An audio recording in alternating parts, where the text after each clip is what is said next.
Hello, everyone, and welcome to the start of a brand new series where I'll be teaching you everything you need to know to get started with the Python programming language.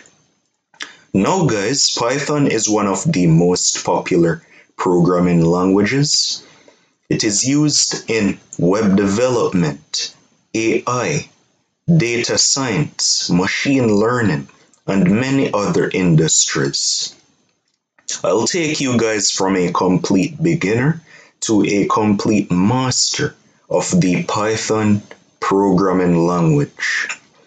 You'll be able to build cool and amazing projects using Python.